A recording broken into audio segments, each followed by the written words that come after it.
todos, muito bom dia. Eu hoje trago-vos uma palavra depois de 2 semanas onde falámos de relacionamentos íntimos, de aliança e de amor. Trago-vos uma palavra no sentido de nos ajudar a desenvolver a nossa salvação. E o título desta mensagem é isso mesmo: desenvolva a sua salvação fazendo escolhas que mudam a sua vida. Desenvolva a sua salvação fazendo escolhas que mudam a sua vida. Então, a mudança da nossa vida é uma das expectativas legítimas que nós devemos ter uma vez que estamos em Cristo. Deus, na pessoa de Cristo e na pessoa do Espírito Santo e na própria palavra, Deus envia a nós um poder sobrenatural capaz de cancelar o nosso passado, capaz de mudar as circunstâncias da nossa vida, capaz de mudar o nosso caráter, o rumo dos acontecimentos. E por isso o Evangelho está tão cheio de esperança e nos empurra para uma vida de fé, para uma vida onde cada um de nós creia que Deus de facto pode mudar as coisas em cada instante. Quando estamos a dizê-lo, não estamos a bajular, não estamos a tentar enganar ninguém, estamos a dizer o Evangelho na sua expressão pura. Estamos a dizer às pessoas o que é que elas podem esperar de Deus quando nele confiam.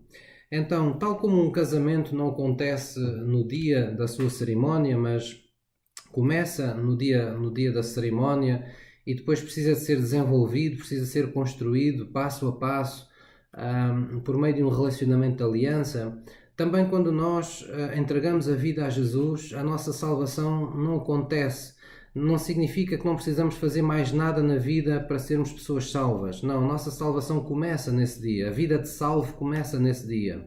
E um processo toma início, pelo qual Deus irá restaurar o caráter, a identidade e os propósitos da nossa vida ao propósito original de Deus, que Deus tinha para nós.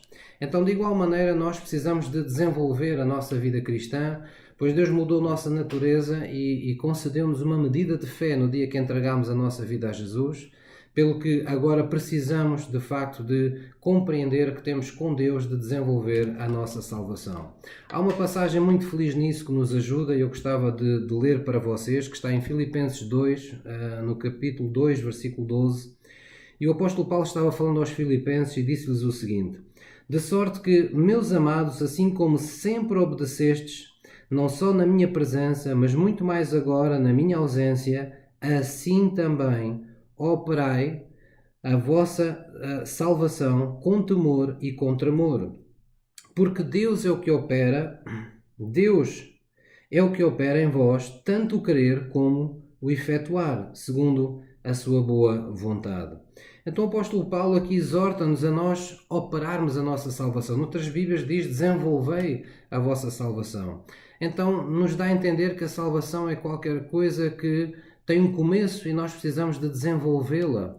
Porém, logo a seguir diz que é Deus quem opera tanto os desejos do coração nesse processo de salvação, como aquele que está presente quando as coisas têm que ser mudadas na nossa vida. É aquele que dá o desejar e o efetuar, o acontecer. Então põe-se a questão: mas pastor, afinal sou eu que tenho que desenvolver ou é Deus? Não é Ele que põe o desejo, não é Ele que faz as coisas? De facto, ambas as coisas estão certas, ou seja, a salvação é um trabalho de cooperação que você precisa desenvolver com a pessoa do Espírito Santo e também com a palavra de Deus, com a comunhão íntima com Deus e ocupando um lugar no corpo de Cristo. Não há essa coisa de nós sermos transformados através de uma vida tipo ermita. Refugiamos-nos num sítio qualquer e é tudo entre nós e Deus. Não, Deus, quando entregamos a vida a Jesus, Ele chama-nos a um lugar no corpo. Ele inclui-nos numa igreja local, numa parte do seu corpo, da sua igreja universal, mas uma parte concreta, uma parte que tem rosto. Ele coloca-nos debaixo da autoridade em alguma parte do seu corpo. Ele coloca-nos no seio de uma família com a qual Ele vai nos envolver e com a qual nós vamos cumprir a nossa missão diante dos incrédulos e vamos cumprir também o nosso ministério junto dessas mesmas pessoas, em simultâneo com essa obra de mudança que Deus vai fazendo em nossa vida. Então, este processo envolve, de facto, este desenvolver a nossa salvação, envolve, de facto, um relacionamento de aliança e não de conveniência. Isto é muito importante, nós temos bem esclarecido no nosso coração. Quando eu falo de um relacionamento de aliança, falo de um relacionamento onde ambas as partes que estão em aliança estão na disposição de dar e de receber. Nós, no nosso relacionamento com Deus, temos que dar algo a Deus da nossa vida e temos que receber de Deus. E Deus a mesma coisa connosco. Isso chama-se um relacionamento de aliança. Há deveres e há direitos. Há benefícios e há responsabilidades. Porém, muitas pessoas confundem, querem caminhar com Deus com um relacionamento meramente de conveniência. O que é que isso significa? É um relacionamento onde apenas temos a expectativa de receber, onde apenas procuramos Deus quando estamos muito aflitos ou quando precisamos muito dele. E normalmente o que as pessoas mais procuram quando vivem neste espírito é a unção de Deus. A loucura toda é pela unção de Deus. Elas não querem saber do seu caráter, não querem saber de mudar a sua vida, de mudar os preceitos, os seus hábitos no seu dia a dia, nem sequer de permitir que Deus lhes diga o que eles têm que fazer, mas eles querem, acima de tudo, que haja um poder mágico qualquer, uma unção qualquer, que venha sobre a sua vida para lidar com essa vida que está insubordinada a Deus. Ou seja, as pessoas não se submetem ao que Deus diz, não têm predisposição para procurar a vontade de Deus, mas querem todos os benefícios de Deus. E é isso que eu chamo um relacionamento de conveniência e não de aliança. E isso nunca resulta bem em parte nenhuma do mundo e muito menos num processo que nós chamamos de desenvolver a nossa salvação. Então, como eu já disse, este processo envolve a pessoa do Espírito Santo, envolve que você tenha um lugar assumido no corpo de Cristo, e é importante também que você compreenda este trabalho de cooperação, pois há as duas partes. É Deus quem dá o poder, mas é você que tem que aprender a fluir nesse poder em sua vida. É Deus quem envia a palavra, mas é você que a tem que receber, que tem que a confessar, que tem que meditar nela, que tem que procurar vivê-la a partir do momento que ela se torna uma verdade revelada no íntimo do seu coração. É Deus quem abençoa, é Deus quem engrandece, é Deus quem prospera, mas somos nós, na verdade, que temos que nos submeter e obedecer a Deus para que todo esse engrandecer, todo esse abençoar da parte de Deus, toda essa prosperidade que nos advém de Deus, possa ser real em nossa vida. É também Deus quem faz as obras em nós e através de nós, mas somos nós que somos chamados a crer. A Bíblia diz, se tu creres, verás a glória de Deus. Não diz, se tu ficares à espera, algures, e nada fizeres, vais ver a glória de Deus. Diz, se nós crermos, nós temos que crer. A fé é algo proativo, é algo que liberta a manifestação da vontade de Deus sob a forma de poder transformador em nossas vidas. Então, digamos que há 3 escolhas que precisam ser feitas basicamente por nós, há muitas mais, mas estas 3 foram aquelas escolhidas para hoje. 3 escolhas precisam de ser feitas para haver realmente uma mudança em nossa vida. E uma dessas escolhas é a escolha dos nossos pensamentos. Escolha os seus pensamentos cuidadosamente. Nossos pensamentos, eles sempre dirigem a nossa vida. E é inevitável que por vezes as pessoas digam, pastor, mas eu às vezes tenho pensamentos que nem parecem meus ou dos quais me envergonho, ou como é que eu vou fazer isto? Estes pensamentos vêm à minha mente. Bem, na verdade, há pensamentos que vêm à nossa mente e que não são propriamente nossos. A nossa mente é como que uma caixinha, não é? Onde entram pensamentos divinos, pensamentos do nosso cotidiano, pensamentos diabólicos também. E portanto, é possível virem pensamentos do exterior à nossa mente. A questão é que nós não podemos impedir que eles entrem, mas podemos impedir que eles permaneçam. E é aí que nós temos que fazer a escolha. Nós temos que escolher no que é que queremos meditar, no que é que queremos alimentar na nossa mente, porque aquilo que nós espremermos na nossa mente vai deixar sumo puro no nosso coração. Se nós fôssemos como que um espremedor, não é?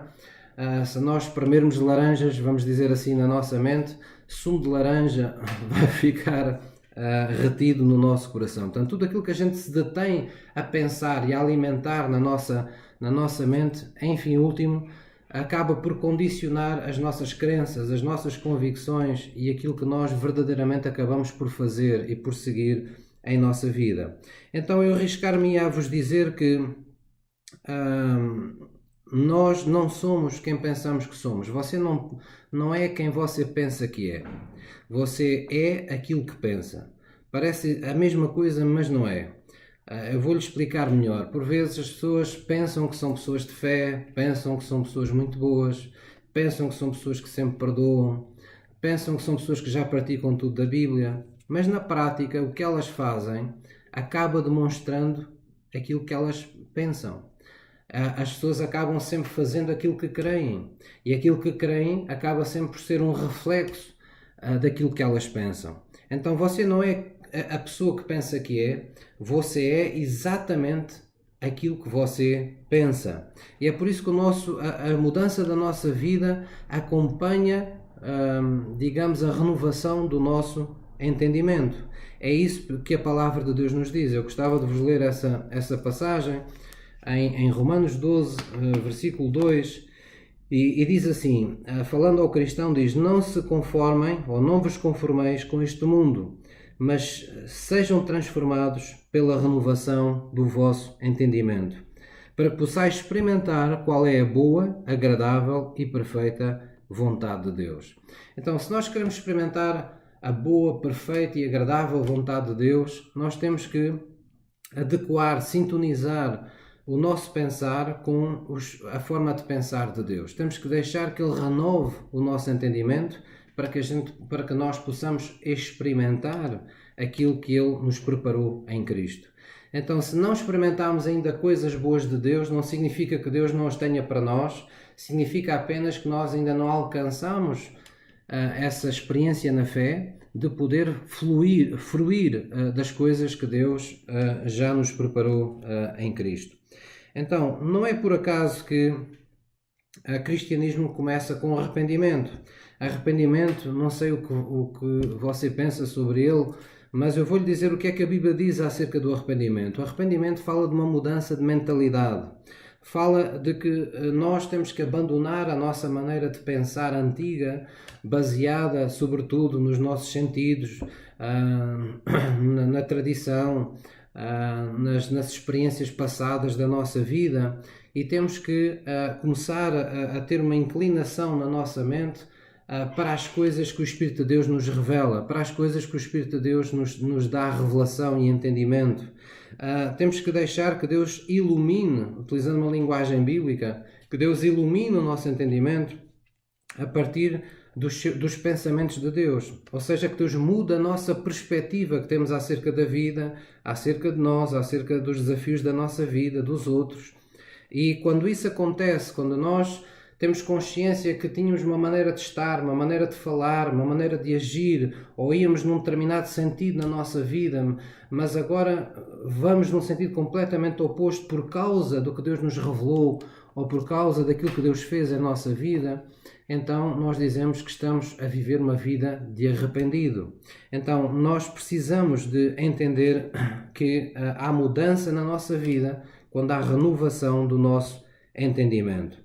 Porque aquilo que nós pensamos condiciona os nossos sentimentos e ações. Nós sempre devemos sintonizar a nossa mente com Deus. E é por isso que estamos insistidamente sempre a dizer que as pessoas devem ler a Bíblia, que as pessoas devem adorar a Deus, que as pessoas devem estar sensíveis à voz de Deus, porque na verdade nós não podemos querer ter a vida de Deus, o amor de Deus, a paz de Deus, a sua fé, a sua ousadia, a sua esperança inundando o nosso coração. Temos todas aquelas coisas boas que nós facilmente reconhecemos que são fruto do Espírito Santo em nossa vida, e termos a nossa mente sintonizada com a maneira de pensar de um mundo que está de costas voltadas para Deus. Muitas vezes na nossa vida nós procuramos ajuda e conselhos de pessoas que nem sequer em Cristo estão. E nós que temos Cristo por Senhor da nossa vida, seguimos às vezes piamente os conselhos de pessoas que nada têm de sábios, que nem sequer resolvem nada na vida, nem são exemplo para ninguém nesta vida, mas que em algum momento nós aceitamos quase como verdades absolutas. Então devemos ter esse cuidado de sintonizar a nossa mente com a palavra de Deus. e não apenas com os achos e com as opiniões das pessoas à nossa volta. Então não é um acaso que duas das grandes promessas de sucesso para a nossa vida insistam no mesmo segredo. E esse segredo é sempre meditar na Palavra de Deus. Está relacionado com esta escolha cuidadosa dos pensamentos que temos na mente. Pastor, o que é que tem a ver escolha de pensamentos com meditar na Palavra? Bem, meditar na Palavra de Deus é conhecer os pensamentos de Deus. Quando nós nos tornamos sensíveis à maneira de Deus pensar, é mais fácil para nós termos um padrão com o qual compararmos os pensamentos que chegam diariamente à nossa mente e sabermos as coisas que devemos pôr, desculpa a expressão, à borda do prato e aquelas coisas que nós devemos nos alimentar, não é? Há pessoas que comem todo o tipo de pensamento. É de facto como comida, não é? Mas o resultado depois na vida das pessoas é muitas vezes aquilo que nós conhecemos. Então essas duas promessas conhecidas na Bíblia que eu vos falava, uma é o Salmo 1, onde diz que aquele que medita e tem prazer na palavra de Deus, Deus o compara a uma árvore que está plantada, viçosa, junto a ribeiros de água viva, que sempre dá o seu fruto na estação própria, cujas folhas não caem, não é? E outra promessa está em Josué 1,8, onde Deus disse esse famoso conselho a Josué, que tinha que guiar cerca de 3 milhões de pessoas. Ele disse a Josué: Josué, tu não deixes de falar em todo o tempo de acordo com a minha palavra. E antes de falares, medita nessa palavra todo o tempo que tu puderes, para que tenhas o cuidado de fazer tudo quanto nessa palavra está escrito. Faz dela o teu padrão, faz dela os teus princípios, os teus valores. Procura nela um padrão de tomada de decisão para a tua vida, porque então tu, Josué, farás prosperar o teu caminho. Então, o apóstolo Paulo disse inclusivamente aos Filipenses, numa passagem conhecida em Filipenses 4,8, que tudo o que é puro, tudo o que é de boa fama, tudo em que há virtude, tudo aquilo em que há louvor, tudo aquilo que é boa notícia, tudo aquilo que traz esperança ao nosso coração, é nisso que nós devemos meditar. Então, ao contrário de para muitas pessoas no mundo, em que quando falamos em meditar, elas pensam em esvaziar a mente, ficar como que com a sua casa vazia. Quando falamos aqui em meditar, e quando a Bíblia fala em meditar, fala de ocuparmos a nossa mente com os pensamentos de Deus. É isso que significa meditar aqui neste contexto bíblico. E só isso explica que o apóstolo Paulo tenha dito aos Colossenses que a palavra de Deus, ela deve habitar abundantemente, com fartura no nosso coração. Porquê? Porque ter a palavra é ter recursos. Ter a palavra é ter o Evangelho que suporta todas as mudanças em nossa vida. Quem tem o Evangelho, quem tem os tijolos e tem o construtor, então sabe que vai haver uma construção na sua vida. O nosso construtor é a pessoa do Espírito Santo, os nossos tijolos são a palavra escrita, que o construtor pega e une conforme ele vê que é melhor para nós, tornando uma palavra revelada, que transporta poder capaz de mudar a nossa vida. Então recuse-se a alimentar pensamentos fatalistas na sua vida, recuse-se a alimentar pensamentos que lhe causam depressão, isolamento, destrutivos, sem esperança, que lhe roubam o prazer de viver. Evite isso, evite a autocomiseração, ter pena de si próprio, achar-se vítima de tudo e de todos. Fuja desse padrão de pensamento, pois Deus nunca está nesse tipo de pensamento. Não alimente pensamentos incrédulos. E quando eu digo isto, é pensamentos que excluem Deus, põem Deus de fora da equação da sua vida e excluem o poder de Deus como uma solução capaz de resolver problemas e impasses na sua vida. Então não tenha pensamentos incrédulos nesse sentido. Não pense como um mundo que nunca conheceu Deus. Pense como alguém que é filho de Deus, como alguém que tem um poder sobrenatural de Deus todo o tempo disponível em sua vida, porque é assim que Deus diz que acontece com todo o cristão, com todo aquele que vive uma fé genuína. Então, é muito importante compreendermos que quando estamos em períodos vulneráveis e difíceis da nossa vida, este tema de cuidar dos nossos pensamentos é muito, muito importante. Por vezes o mal tenta criar em nossa mente pensamentos no sentido de criar um futuro para nós carregado de temores.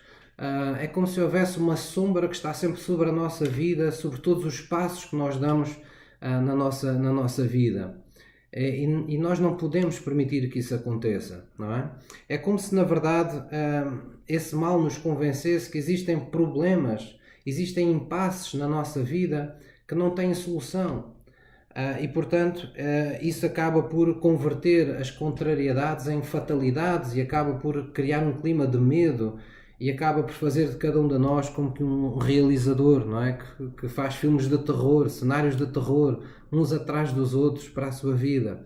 Então, não se deixe enlaçar nesta teia de maus pensamentos, de pensamentos de má origem para si, mas fuja destes pensamentos fatalistas e concentre-se nos seus momentos de maior aflição, onde você não tem controle sobre aquilo que se passa na sua vida. Refugie-se nos pensamentos de Deus na Bíblia. Se tiver dificuldade, peça ajuda a um pastor como eu, como outro pastor. Leia um bom livro, veja boas passagens bíblicas recomendadas por pessoas mais crescidas na fé, e você vai ver que na proporção daquilo em que você medita vão nascer soluções, vão nascer perspectivas novas, vai nascer uma força no seu coração que você nunca teve antes. E a Bíblia chama isso de fé. Então é muito importante. Não se esqueça, a primeira escolha que você precisa fazer para que a sua vida mude é escolher cuidadosamente os seus pensamentos. A segunda escolha que você precisa fazer é depender sempre da pessoa do Espírito Santo. Dependa sempre da pessoa do Espírito Santo. Acerca da pessoa do Espírito Santo, o apóstolo Paulo deu duas instruções muito claras à igreja. Ele disse: não entristeçais o Espírito Santo, e isso fala de nós não nos envolvermos em pecado, e disse também: não extingais, não impeçam o Espírito Santo de fluir em vossas vidas. Deixem que ele flua quando é hora de vocês serem servos nas mãos de Deus, ou quando é hora de Deus mudar a vossa vida. Façam tudo aquilo que o Espírito Santo vos testifica no coração, aquilo que vocês são induzidos pela palavra de Deus. Deixem-se nas mãos de Deus, entreguem o vosso caminho a Deus. Não ponham condições, não ponham ses nem mas, confiem o vosso caminho a Deus e sobrenaturalmente Deus mudará a vossa vida. Então Deus enviou o seu Espírito para que nós tivéssemos o seu poder sobrenatural em todo o tempo conosco, querendo com isso que não apenas o nosso caráter e as nossas vidas pessoais fossem mudadas, mas também para que nós pudéssemos ser testemunhas vivas de um poder sobrenatural na Terra. Pois Deus, tudo o que tem a fazer conosco, não se resume à nossa vida em particular, mas Deus tem para todos uma missão, que é aquilo que Ele quer fazer conosco junto das pessoas que não creem em Deus. E Deus tem para nós todos um ministério, tem para nós todos um lugar na grande obra que é feita no íntimo, no seio da Igreja, na família de Deus.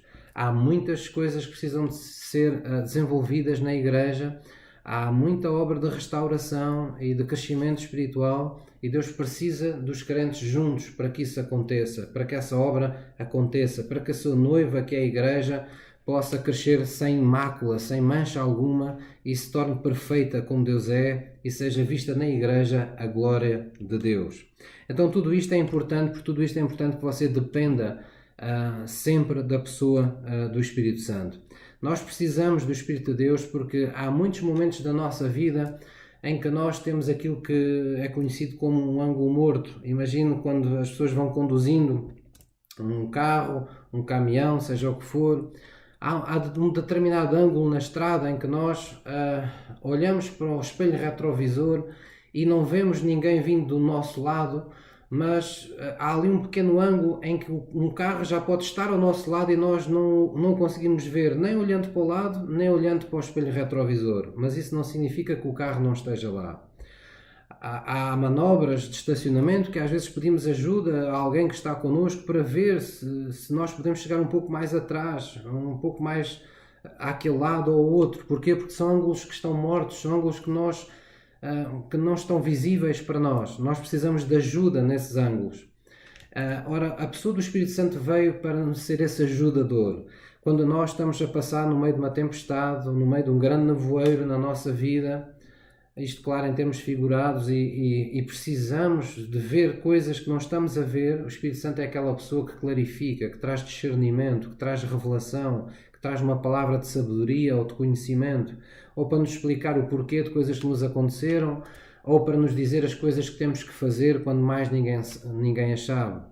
Então é muito importante compreendermos isto. Ninguém pode produzir nenhum tipo de fruto sozinho quando está com Deus, nesse processo de desenvolver a sua salvação. É preciso estarmos na videira verdadeira. É preciso que a vida e o sangue que corre nessa videira verdadeira que é Cristo esteja, digamos, comandando todas as coisas em nossa vida. Pois o único fruto que Deus aprova da sua e da minha vida não é aquele que nasce da nossa cabeça, mas é aquele que é resultado da operação do Espírito Santo em nós. Então talvez você esteja a pensar, mas pastor, como é que eu posso avaliar se eu estou a viver uma vida dependente ou não do Espírito Santo? Há um exercício simples que nós podemos fazer, que é nossas orações, elas sempre demonstram o nosso grau de dependência de Deus. Aquilo pelo qual você não está orando neste momento na sua vida são aquelas coisas que você está tentando fazer sozinhas. Então, habitue-se a orar acerca de tudo em sua vida. Não importa se são responsabilidades, não importa se são compromissos, se são desafios, se são problemas, se são necessidades, são decisões que você tem que tomar. Habitue-se a se dirigir a Deus, a pedir que Deus esteja consigo, que o assista nessas tomadas de decisão, nessas escolhas importantes que você tem que fazer na sua vida. E lembre-se sempre que nada é demasiadamente grave que Deus não possa resolver, nada é demasiadamente grande que possa resistir ao seu poder e nada é demasiadamente pequenino que possa ser considerado insignificante para Deus em sua vida. Como é que o pastor sabe isso? Bem, eu sei isso porque tenho experimentado o amor de Deus. E eu acredito que você também já tem experimentado o amor de Deus. E quando alguém ama, preocupa-se com as pequeninas coisas da vida dos outros. Deus vê-se a sua grandeza não apenas nas obras da criação, mas também na grande atenção que Ele dá às pequeninas coisas do nosso coração e da nossa vida, a quem muitos não dão importância. Então temos que confiar no poder desse amor e que esse amor traz de facto a atenção de Deus a todas as coisas da nossa vida.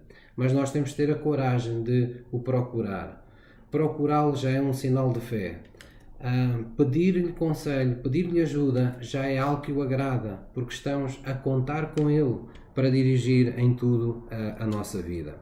A terceira escolha que é importante você fazer para que a sua vida mude é escolher como reagir às circunstâncias da vida. Escolher como reagir às circunstâncias da vida. Nesta vida nós não podemos controlar tudo aquilo que nos acontece, mas nós podemos escolher a reação que nós temos às coisas que nos acontecem. Nós podemos controlar, podemos escolher se uma experiência nos vai tornar uma pessoa mais amarga ou uma pessoa melhor, uma pessoa mais desanimada ou uma pessoa mais preparada, mais madura. E na verdade o que importa na vida não é exatamente o que está a acontecer à sua volta, é aquilo que está a acontecer dentro de si. E é por isso que eu tenho dito mais que uma vez que podemos estar no meio de um grande problema e ter paz no coração e saber o que se impõe naquele momento e estar tranquilo de que Deus nos vai tirar daquela situação. Porque o mais importante é o que está acontecendo dentro de nós. Eu acredito que essa foi uma das razões porque Deus não se satisfez em apenas se dar a conhecer a nós, mas querer vir habitar dentro de nós. Nós precisávamos que Ele lá estivesse.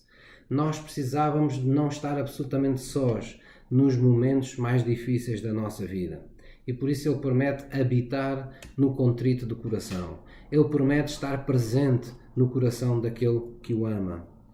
A Bíblia esclarece, e o apóstolo Paulo disse aos Romanos, no capítulo 5 de Romanos, disse à igreja que havia tomado uma decisão, a decisão de se gloriar nas suas tribulações e não apenas as suportar.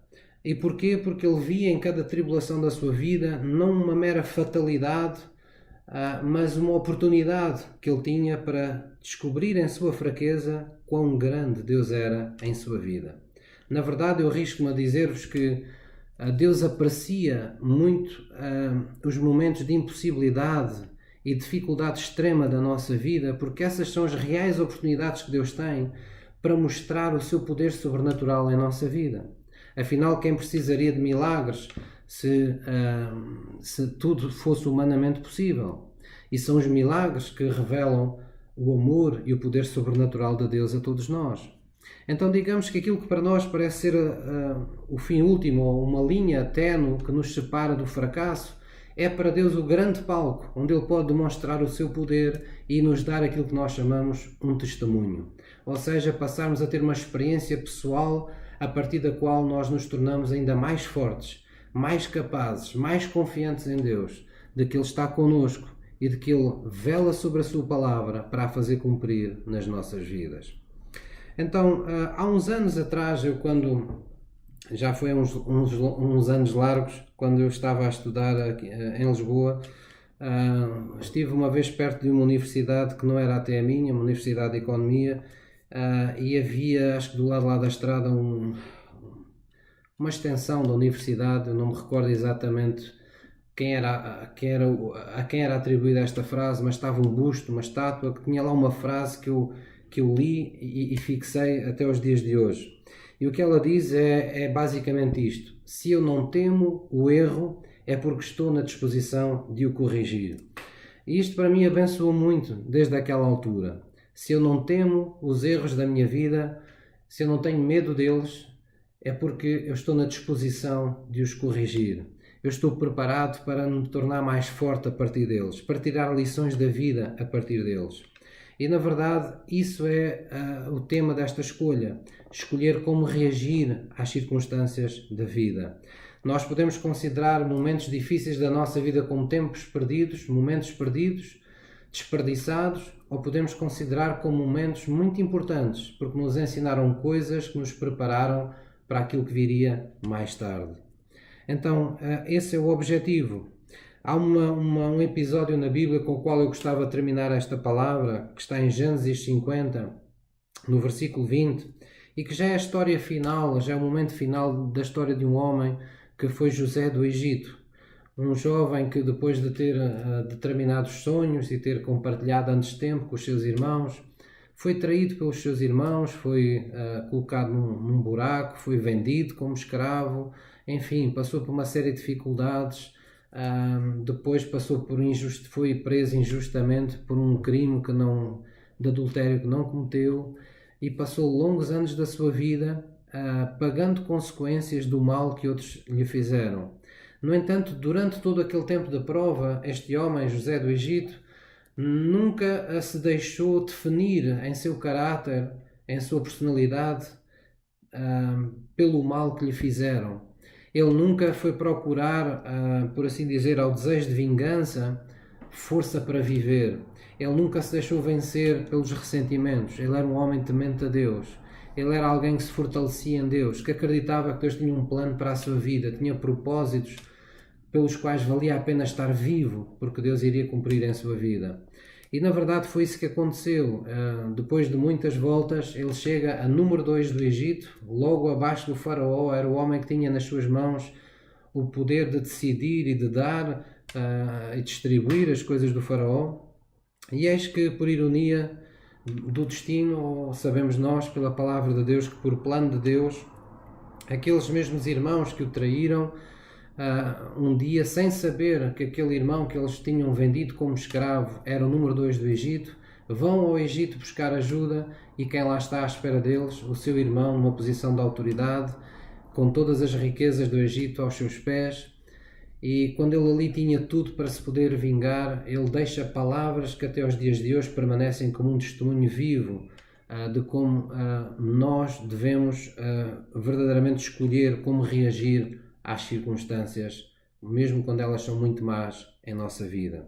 E as suas palavras foram textualmente assim: José fala para os seus irmãos dizendo-lhes: vós bem tentastes mal contra mim, porém Deus o transformou em bem, para fazer o que se vê neste dia, para conservar muita gente com vida.